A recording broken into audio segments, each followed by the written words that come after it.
Okay, so I guess before we get started, I just want to make sure that everyone can hear me. If you can't hear me, send me a message in the chat window or try to unmute yourself and let me know. And if you have any questions as we go through today's lecture, you can do the same thing. Okay, so what I want to do today is talk about chapter 2. Last time we talked about chapter 1. And I'm going to do essentially the same thing I did yesterday is sort of go through chapter 2 by looking at the homework, okay, from my math lab. So I'm going to share that with everybody. If you can't see the homework, just let me know. Just take me a second to pull it up.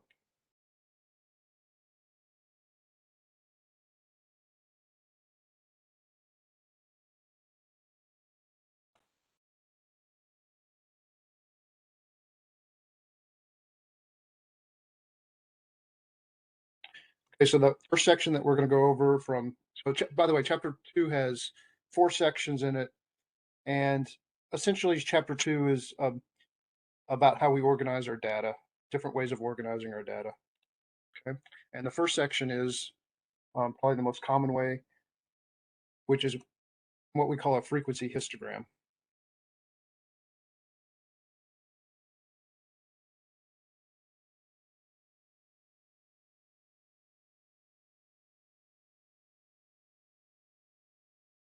Okay, so okay, so this is section 2.1, problem number 3 from the homework. I think it's a good place to start. So a lot of times what we do is when we collect our data, um, we'd like to organize it in some way so it's easy to sort of see what's going on. And probably the most common way of doing this is to put it into what's called a frequency histogram. And so I think what's happened here is someone's collected data on the age when someone won some kind of award, and they've broken down the ages, um, as you can see on the up there at the top, from 5 to 14, and then 15 to 24, and so on, all the way up till 65 to 74. And then you simply just count how many ages are in each of those those are called classes. So the first class is from 5 to 14, and you would just look at your data and count up how many people are between 5 and 14. And apparently there were 28, and that's your frequency on the right. Okay, and so this is once you've completed this is called a frequency table, and it kind of gives you an idea of what's going on overall. And I think in this case, you can kind of see that um, a lot of the people that are winning awards here are, under 24, certainly under 34. Very few people are winning them past the age of 34. So it just helps you kind of see what's going on in your data. Okay, so that's pretty important. That's called a frequency histogram. Later on in the next section, we're going to take a frequency histogram and we're going to make a picture out of it, and it's going to be called a histogram, which you might think of as a bar graph. Okay, but we'll talk about that in the next section. So like I said, each of these are called classes, right? So the first class is 5 to 14, and then the next one is 15 to 24. And then when you have a class or a frequency table, there's something called lower class limits. The lower class limits are simply the lowest number in the class. So the lower class limit for the first one is 5, and then for the second one it's 15, and then 25. So that's the first thing that they want you to do here is to write down the lower class limits. Okay, which is simply the numbers on the left-hand side. The upper class limits are the numbers on the right-hand side. So 14, 24, 34, and so on. Somebody have a question?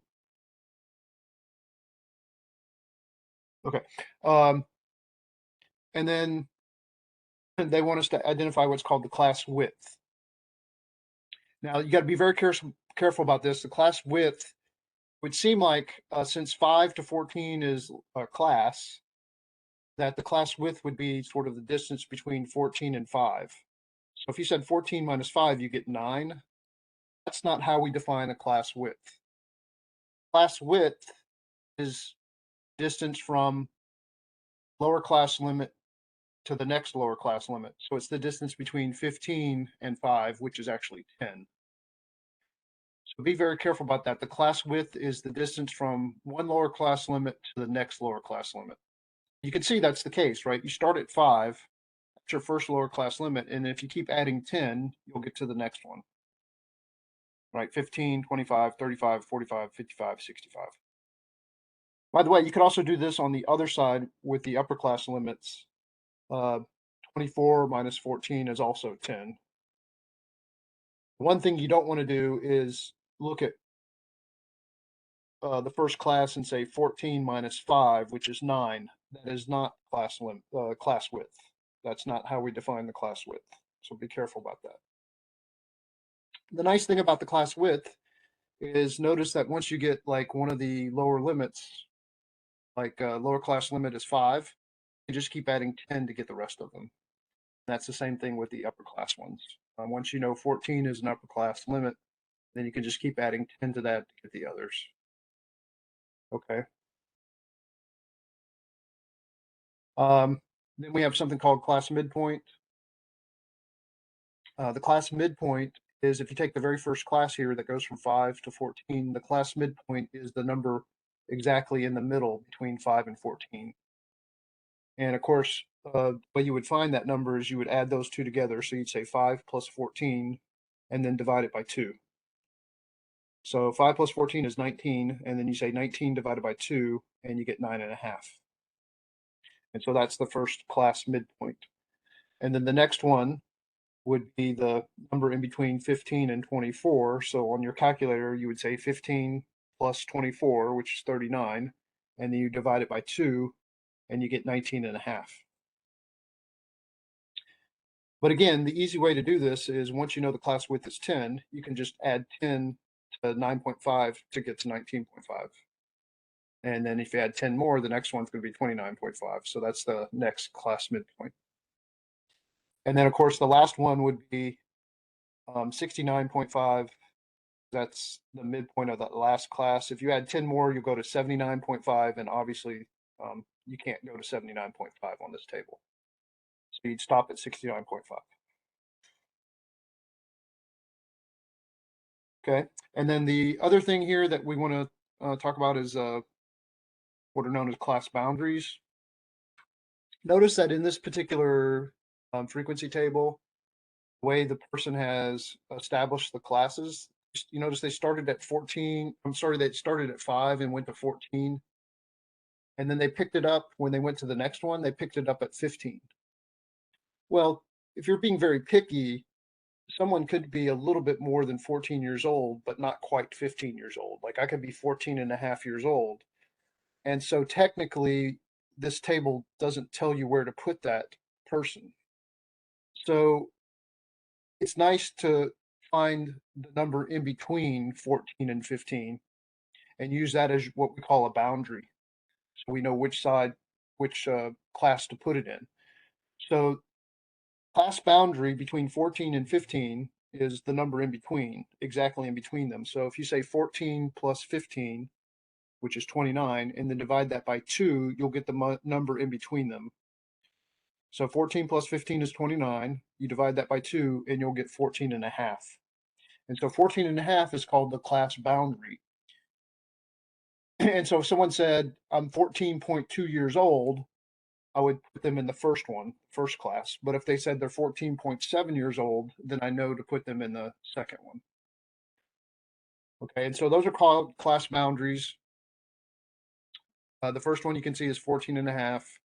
And then if you keep adding 10 class width, get the other ones. So the next one you can see is 24 and a half, which is 24 plus 25 divided by 2. And you keep adding 10 until you get to the very last one. Now, in this case, the very last one is you have to go above 74. So you add 10 to 64 and a half, and you get to 74 and a half. And that's when you stop because now you've covered all the way through 74. Okay, but the boundary is at 74 and a half. Okay, the next boundary. And then notice that the first boundary is actually has to go below 5. So it's not really 14 and a half. You actually have to go 10 below that. So 10 below 14 and a half is 4 and a half. And that's where it actually starts. That's the first class boundary.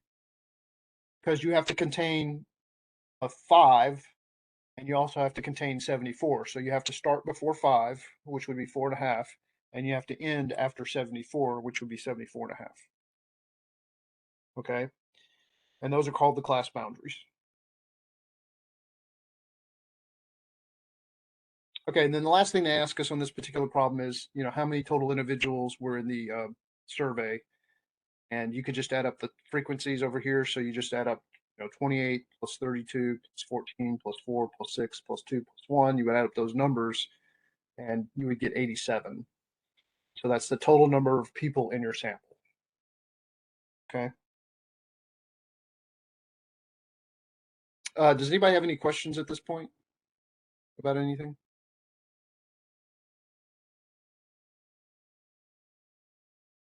Okay, so let's go ahead and move on to some other problems here. Um, one of the reasons we put our data into these frequency tables is to get an idea of what's called the distribution of our data. And probably the most common type of distribution that we're going to run into is called a bell-shaped distribution. And it happens so often that it's called normal. It's normal to be bell-shaped. So sometimes you'll hear people call it a normal distribution. But a normal distribution just means bell-shaped. And what do we mean by bell-shaped? Well, if you look at this particular frequency table, which I guess is temperature readings, notice that it starts off at 1, and then it goes up to 4, and then it climbs to 8, and then it peaks at 13, and then it starts to go back down, right? It goes back down to 8, and then it doesn't go to 4, but it goes to something pretty close to 4. It goes back to 3, and then 1. So if you draw a picture of this, it sort of starts off small with a low frequency, and then in the middle it peaks at 13, and then it goes back down and goes small again on the other side. And so it's kind of forming what we call a bell shape. And so this does have a bell-shaped type distribution. It's not perfect. A perfect bell-shaped distribution would be a symmetry to it, where the numbers, like, it starts off at 1 and it ends at 1, then it goes to 4. So then you should have a 4 down here, but it's actually a 3. So that's not a perfect shape distribution, but it's pretty close. And then the 8 and the 8, right? There's the symmetry there between those two. So this is pretty close to being bell-shaped. It's close enough for us to call it bell-shaped. One little number here, it's 3 and 4 is not that significant. So this is pretty much a bell-shaped distribution. Now, if I go to another one, if you look at this one, it does start off small. It doesn't climb. It goes from 1, then it drops down to 0, and then it goes back to 6. So it's a little erratic in here. It's not really climbing like a bell would. Then it peaks at 15, and then it starts to go back down, which is good for bell-shaped.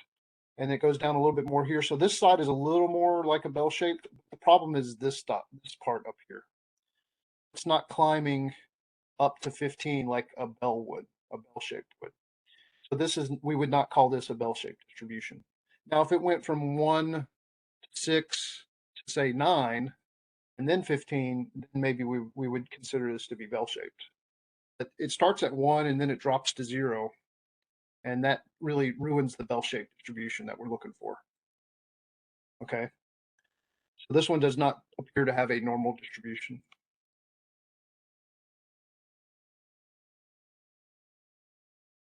Okay, and then just a couple more things, and then we can go on to the next section.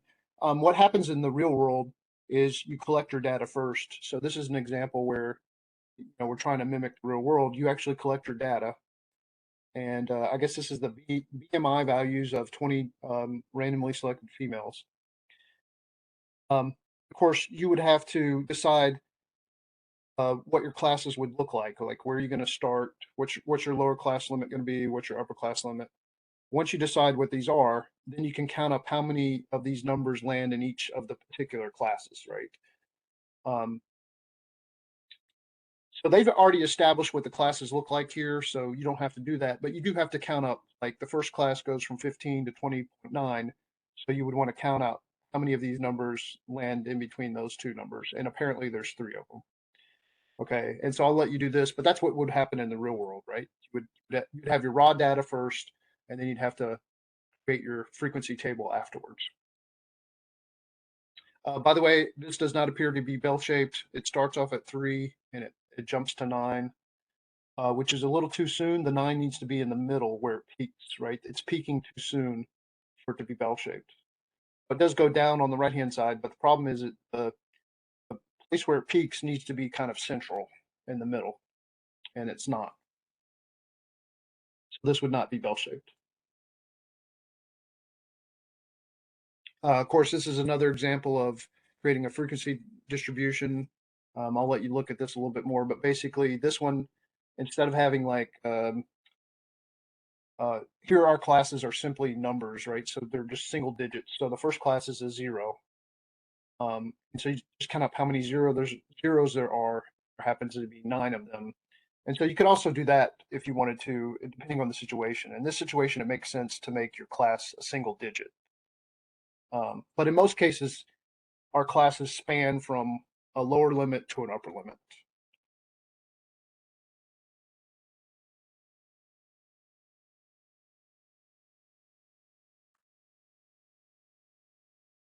Okay, a couple more things here, and then we'll go on to the next section.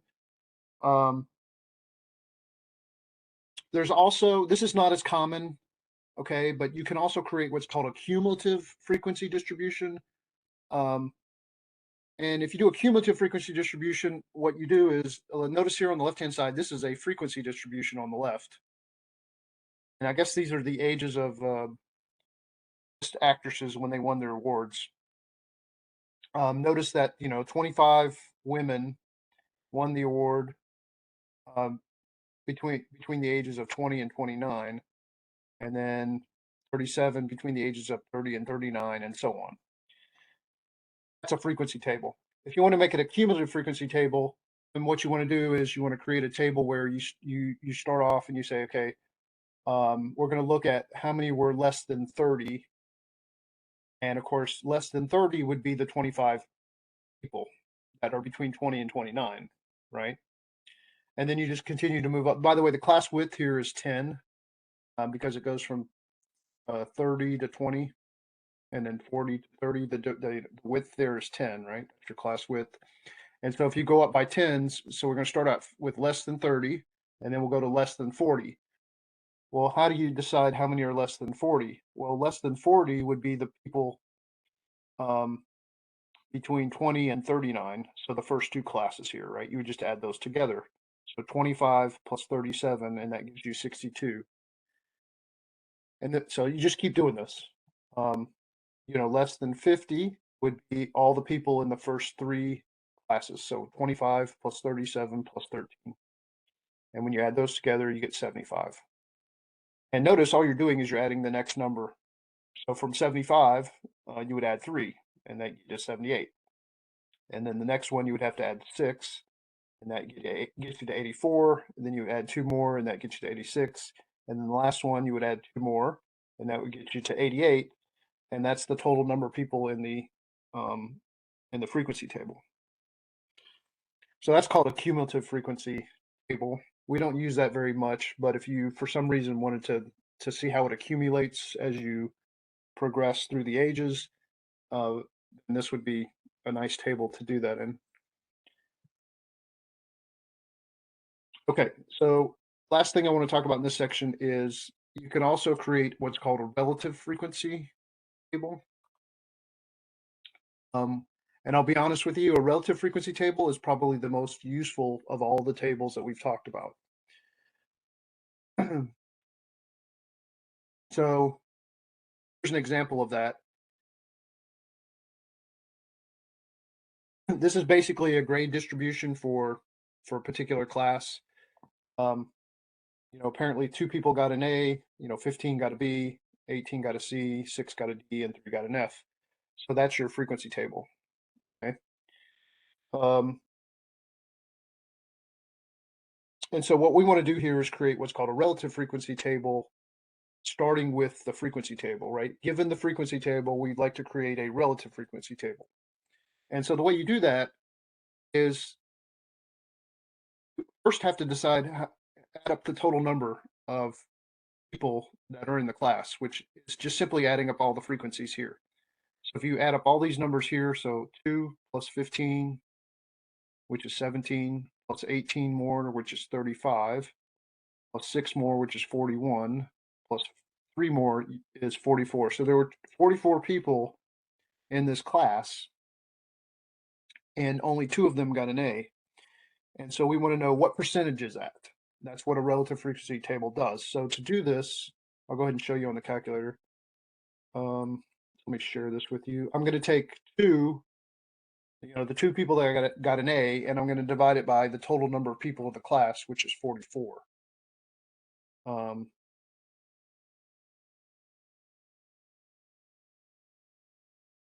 let me just show you this on the calculator. So you say 2 divided by 44, and you get this decimal answer of like 0.045. But then you're going to have to multiply that by 100 to turn it into a percentage, which is essentially moving the decimal 2 places to the right. And that's where they get the 4.55%.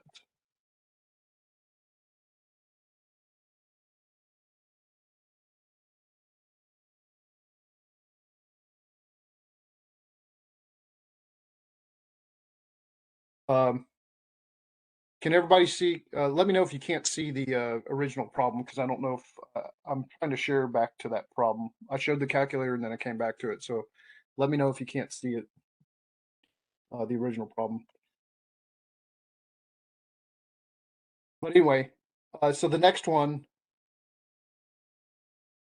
again, I think there were 44 people, we said. So the next one, you would say 15 divided by 44, and then multiply that by 100, and you get like 34.09%. So that's where they're getting those numbers from.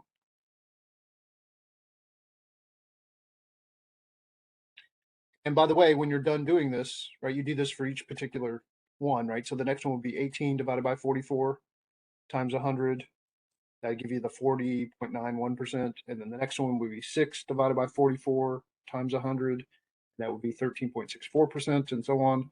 And then 3 divided by 44 times 100 would give you the 6.82%. So the nice thing about a relative frequency table is it gives you, relative to the size of the class, it gives you an idea of where people are landing. If I told you 18 people got a C, then you don't know whether that's a lot or not. You'd have to know how big the class was. If I told you 41% got a C, then you'd say, oh, that's a pretty significant chunk of the class.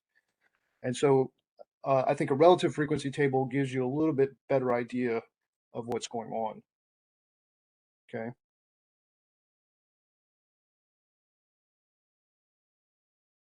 Okay. So does anybody have any questions before we move on to the next section?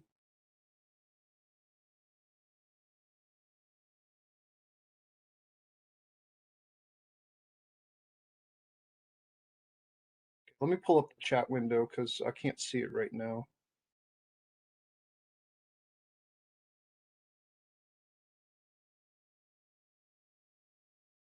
Okay, so yeah, question so far. Okay.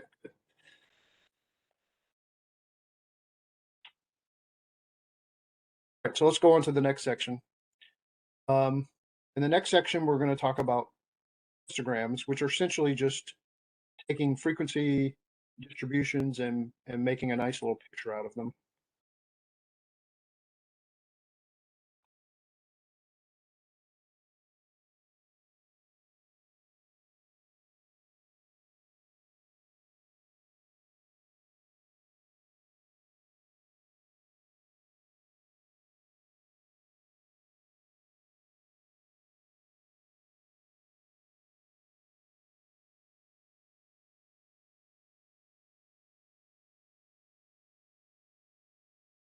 Okay, so maybe this is a good one to start with. So notice on the left-hand side, you've got a frequency table, and I guess these are the weights of pre-1964 quarters. They weighed them in grams, and this is the a distribution of the data that they got. And so a lot of times we like to take these frequency distribution tables and make a nice little picture out of them. And it's essentially kind of like what you would think of as a bar graph. So what we're going to do is the first class goes from 6 to 6.049, which they round off to 6.1 because it's, I'm sorry, 6.05. They don't put 6.05 on here, but that would be the first class, right? It goes from 6 to 6.049 technically. And then you just say, all right, there's 1 in there. And so this is the frequency. Oh, this y-axis is the frequency, so that's a 1. And so you just make a little bar graph out of that. Next one goes from 6.05 to 6.099 or 6.1 if you round it off. And there are 3 of them in there. And so that's why this one's at 3. The next one is at 7. And then these are at 11. This one's 11. And then see, the next one is 11. And then 4. And then 4 again. And then it drops down to 1. So that gives us a little bit better, the picture's a little bit nicer because you can kind of see what's going on a little bit better. You can kind of see that it has a rough bell-shaped distribution at this point. Certainly the left-hand side has a pretty good bell shape, and then it peaks in the middle, and then it kind of does drop off on the right-hand side. Not perfectly, because you would like, for it to be bell-shaped, you would like this piece here to be a little bit higher. But this is pretty close enough that we would probably consider it to be bell-shaped. That's all a histogram is.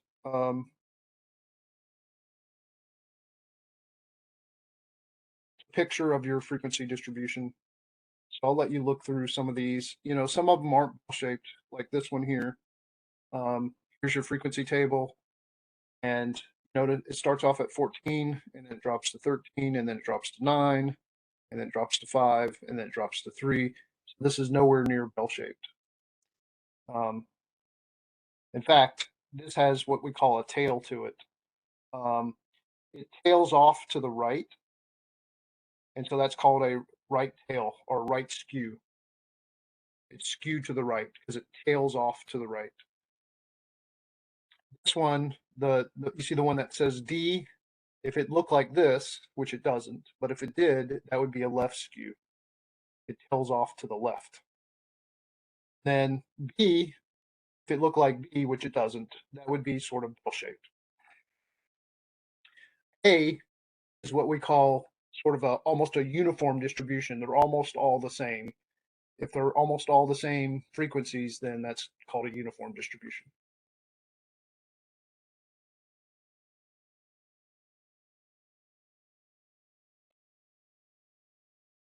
Okay. I guess the only other thing I want to mention about histograms is technically when you create a histogram, numbers that are down here on the x-axis, those should be the class boundaries, not the class limits. Remember that we have lower class limits and we have upper class limits, and then we have the class boundaries between them. When you make a histogram, we usually put the class boundaries down here. Number that's in between, right? In between the lower limit and the next upper limit. Now, I do see sometimes people put the lower and upper limits down here at the bottom, but technically they should be the boundaries between them, okay, the class boundaries.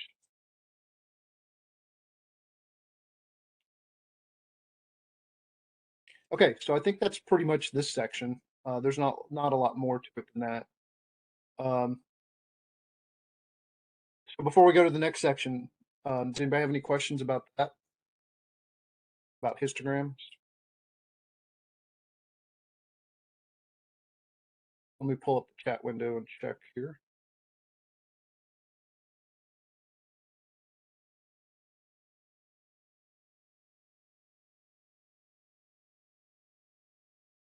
Okay, so let's just go on then to the next section. I think we're only supposed to cover maybe 2 or 3 sections here, but if we can finish chapter 2 today, that'd be great. We'd be a little bit ahead of schedule, but it's probably better to be ahead than behind. All right, so I'm going to go ahead and pull up the next section.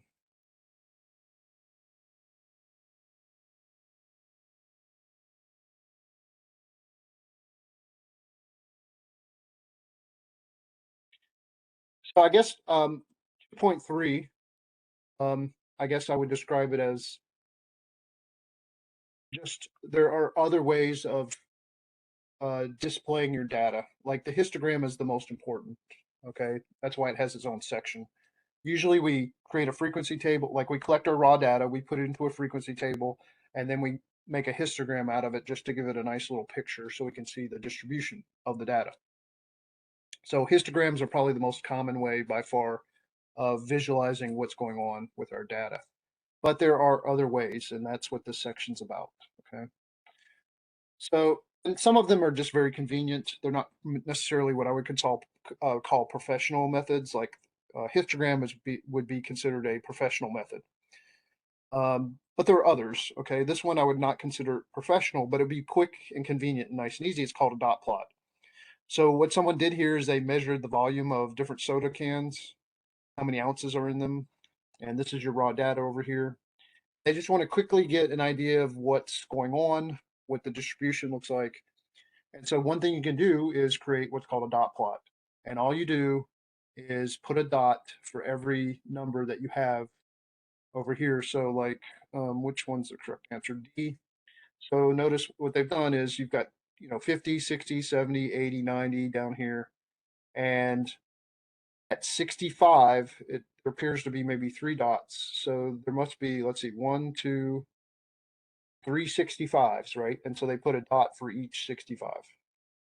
And then 70, you can see there's 1, 2, 3, 4 70s. And so they put 4 dots for the 70s. And then 75, there's 1, 2, 3. So there's 3 dots. And then 80, I don't know, there's 1, 2. So they have 2 dots. And then 85, there's just 1. So there's 1 dot.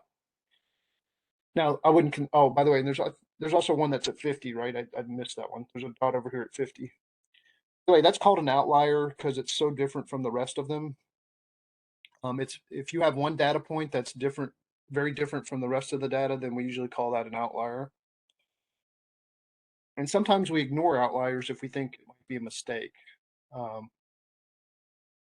But there's no way for us to know whether this is a mistake or not. Anyway, this is a nice quick way of trying to determine what the distribution looks like. And I would almost say that it's getting pretty close to being bell-shaped. You know, left-hand side is missing a little bit here and here. There might be a few in this area that would help it achieve this bell shape. It's getting close though, I would say. And by the way, part B, they say, are there any outliers? And so yes, 50 appears to be an outlier because it's so far from the others. So that's called a dot plot. Another option is to create a stem and leaf plot. Sometimes I do this when I have grades from tests.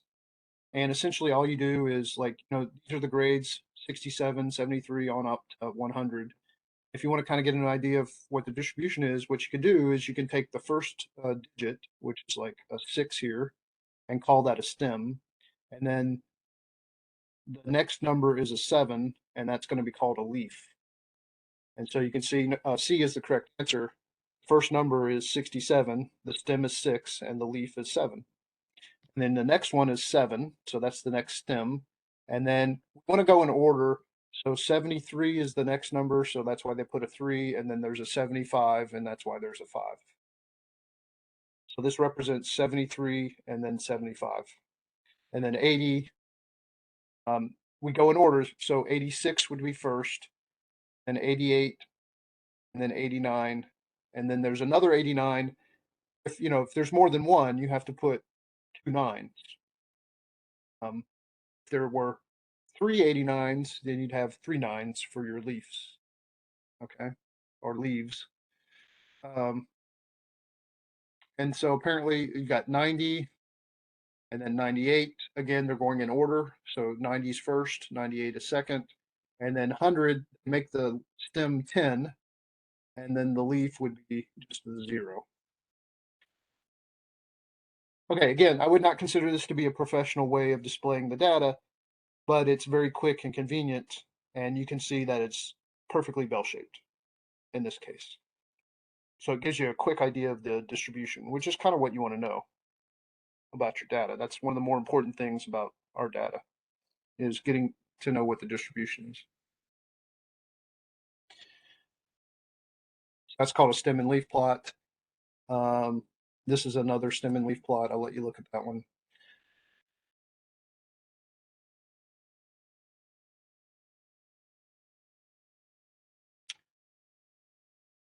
Okay, so this next one is called a time series graph. By the way, you have to click on this little icon to get the original data. So this is the original data.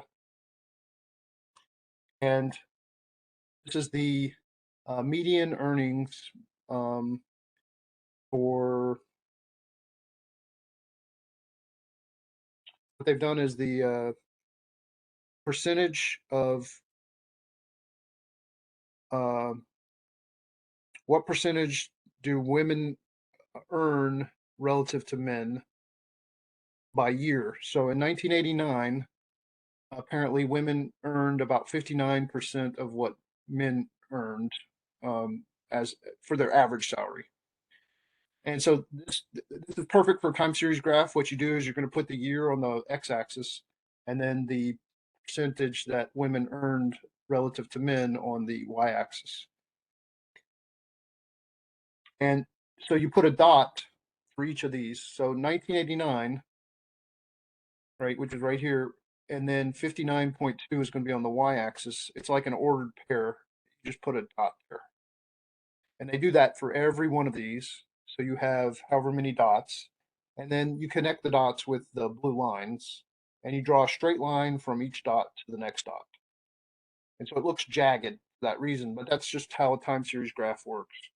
It gives you an idea of what's happening over time.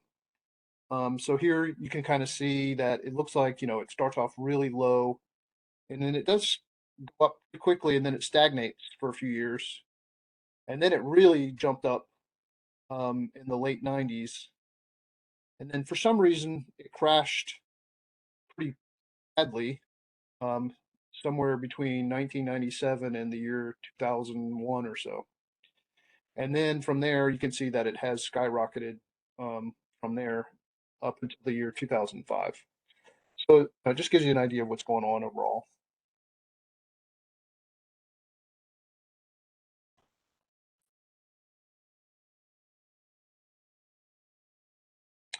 Okay, the next one is called a Pareto chart, which a lot of people would call a bar graph, uh, but statisticians call it a Pareto chart. And so what we've got here is a study that, let's see, it's a study of retractions from a biomedical journal where they, removed a publication from the journal. And the reason why they removed it. So 476 times it was removed because there was an error. 203 times was because they found out that it was plagiarism. 830 times because of fraud. 292 times because it was a duplication of another publication. And then 252 times they have other causes. And so we want to kind of, illustrate this stuff in a graph, and a Pareto chart is perfect for this. So one thing about Pareto chart is we always start with the highest, and then we go to the next highest, and the next highest, and the next highest, and the next highest. So when you look at all three of these graphs, you can already eliminate B and C because it's not following that pattern. And then if you compare D and A, notice that they're color coding the fraud with blue. So both of those are the same. And fraud was, pretty high. It was the highest, right? 830. Then when you get to that red one, which is the error, should be error was 476. So the first graph appears to be correct, but it can't be the D graph because that's below 300. So the first one is the correct one. But again, Pareto charts go from the highest to the next highest to the next highest to the next highest to the next highest. So it always goes from highest to lowest.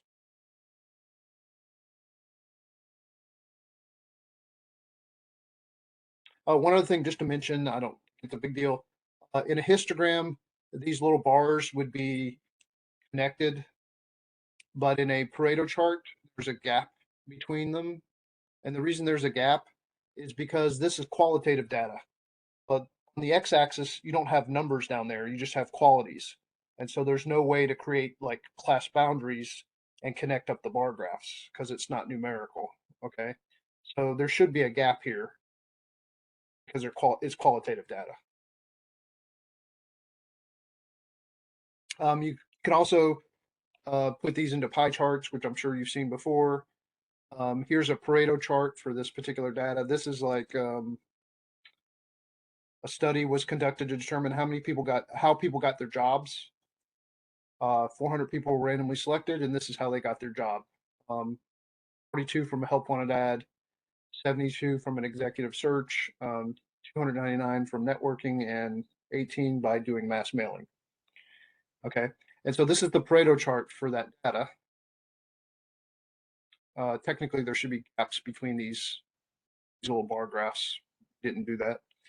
But you could also put this into a pie chart, and you would have to know the percentages probably. So you could probably convert this into a relative frequency table first and know the percentages. But 299 is certainly more than half.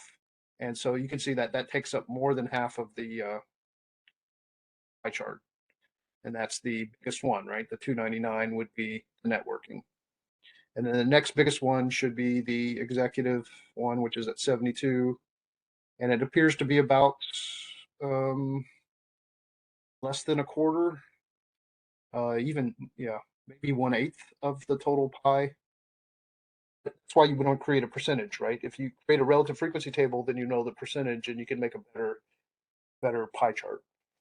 Okay, and then the blue one would be the next, which is the help wanted. And then the smallest would be a little slither for 18 out of 800, 8 out of 400, which is a very small percentage. And that's why that's a very small slither for mass mailing. And then they go on to ask, which do you think is more effective in presenting data, the Pareto chart or the pie chart?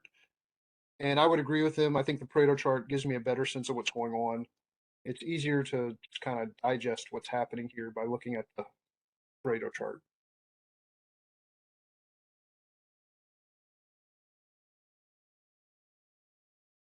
Okay, next way of possibly displaying your data is in what's called a frequency polygon.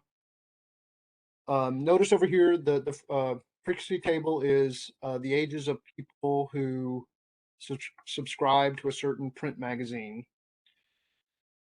Now, if you want to put this into a frequency polygon, what we're going to do is we're going to, well, notice that 69 people were between the ages of 25 and 34. We don't know the ages of those particular people. We just know that there were 69 between 25 and 34. In a frequency polygon, what you do is you locate the midpoint of the class. So the midpoint of this class is 25 plus 34 divided by 2, which is, what is that? That's going to be 29.5, I believe. So you take the midpoint of the class, which is 29.5, and you put a 69 as your frequency.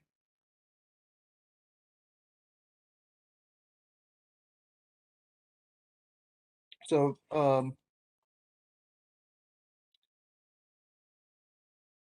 it's really hard to tell on this because numbers are so big here, but 29 and a half is the first midpoint. Next midpoint would be 39 and a half, right? The next one would be 49 and a half, and the last one would be 59 and a half.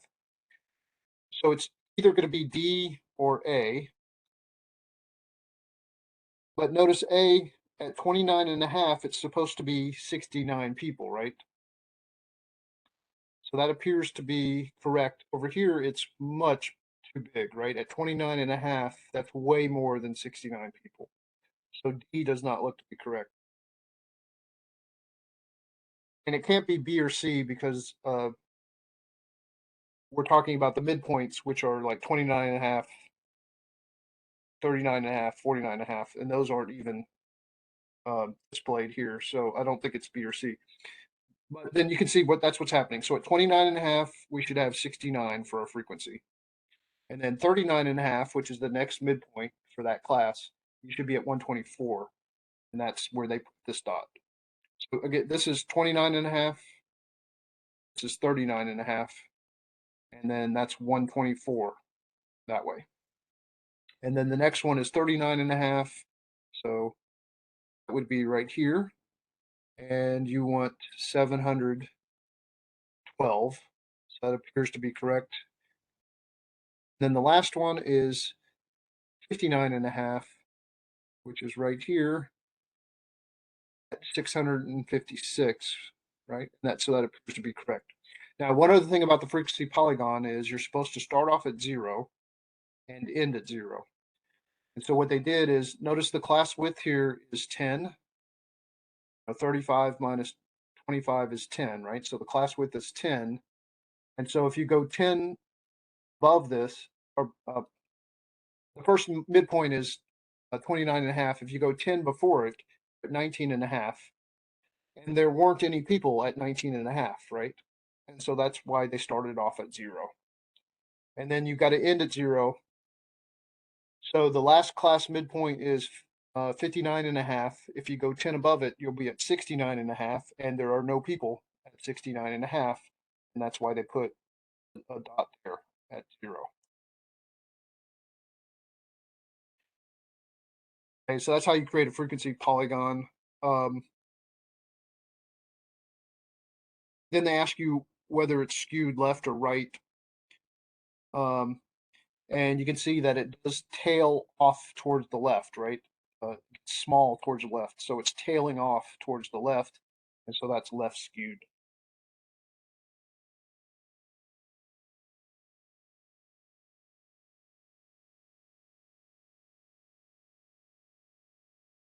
Here's another example of a frequency polygon.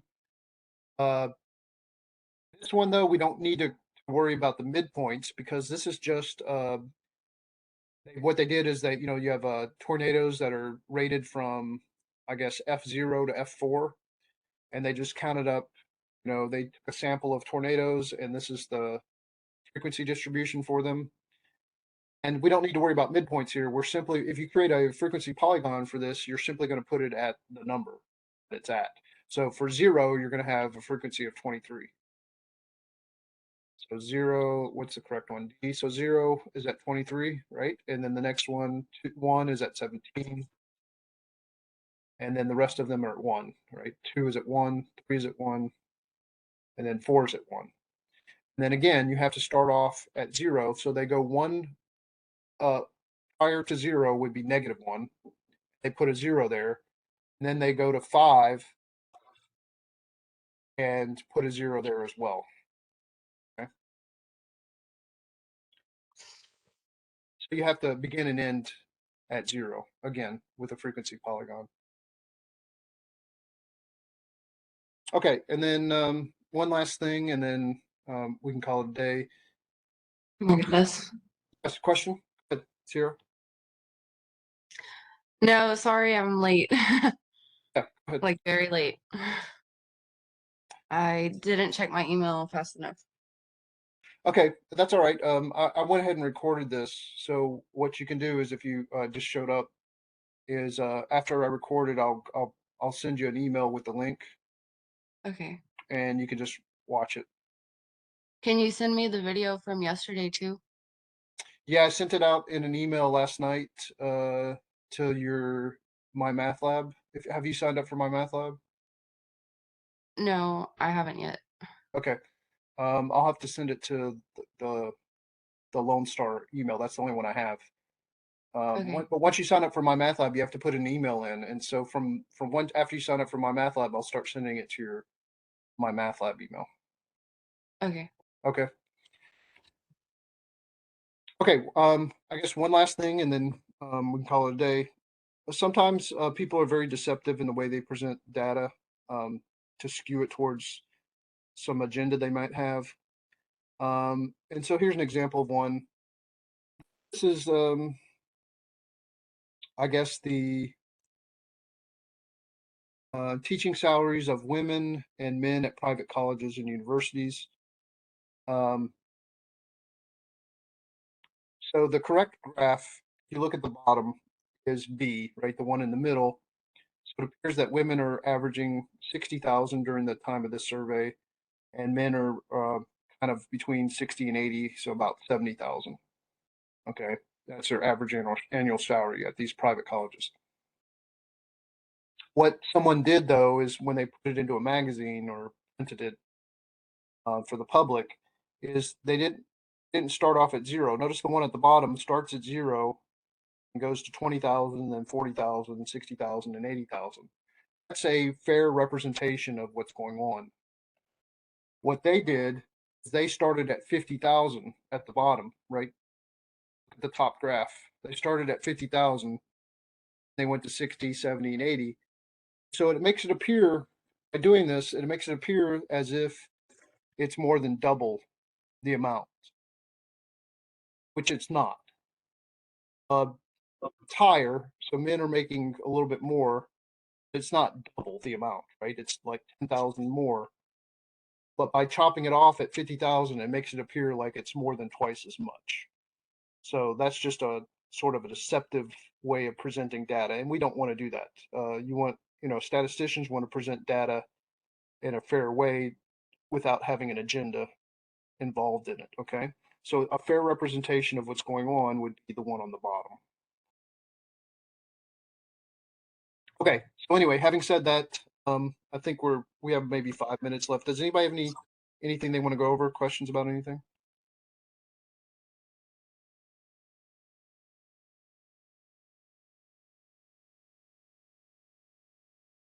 Let me pull up the chat window again. I can't see it right now.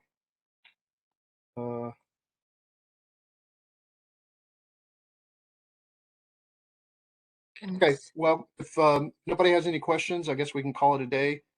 Next week we'll finish the rest of chapter 2. We have one more section, and then we'll start chapter 3. And then I'll go ahead and send out the recording of this to your email in MyMathLab. Okay. And by the way, if you're still not registered for MyMathLab, make sure you do that as quickly as you can. And if you have any problems with that, just email me and I'll help you out. Okay. Okay. Okay. All right. So I'll see you guys next Monday at 1. Okay. Bye bye. Okay. Good day.